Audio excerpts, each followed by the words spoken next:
bring 520 out, 528, we need the ropes. Howdy. 521, were you clear with 520's traffic? He's needing 528 to come out, reference need rope.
And I said, we're not stopping. People didn't stop.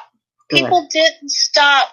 The official search was called off, but a lot of the firemen and a lot of the private said, no, we're not stopping. Mm-hmm. So they had a rally point up at the fire department, and many of them went back out again through the night. Mm-hmm. Good. So there were people out there, as far as I know, just about the whole night. Mm-hmm. And there was people back at the firehouse at 6:00 in the morning Mm-hmm. to resume, and there was people from everywhere, and they put us in different groups. They gridded out so many miles and had grids, and they put a leader with every group. There was Mm-hmm. somebody that they had a leader Mm-hmm. that had, that knew what to do. So Good. each of the groups had somebody with them that knew protocol or something. Mm-hmm. Right. So we, and that was, I was out in the middle of this big muddy field, and somebody came running up to me and said, they found him. It was actually a friend of mine that was with me, and her husband had called her. He was in one of the groups that found them, Mm-hmm. and he had called her. And so we jumped in the car and went up to the trailhead, and I went running up because I thought, oh, she's going to need me, Right. She's cold, hungry, scared. I'm so sorry. So I went running up there, and we knew before many of the firemen and them, because I ran up to a fireman and said, you need to take me to Libby. And he said, oh, Becky, they haven't found him yet. And I said, yeah, they're found. Mm-hmm. I got a call, they're found. And he wasn't even aware yet. I happened to look over, and my sister was sitting on it was a trailer. She was sitting on this trailer, and she was just crying. And so I remember walking up to her and saying, what's wrong, And all she was saying was, oh, Becky, I'm so sorry. I'm so sorry. I'm just so sorry. Oh, my God. And she's just crying, and I'm, what are you sorry about? They found him, Mm-hmm. And then it started hitting me. She said, I saw him. And I said, you saw him? You know where they are? And she just started crying. Oh. And that's when it started sinking into me. And by that, because Mike and I weren't even in the same group. And by this time, Mike come walking up, and I think he had found out. And I remember him walking me to the truck and setting me in the truck. And I was sitting there waiting. And the coroner's van driving by. And that's when I knew that this wasn't good. Yeah. So that's what happened that day.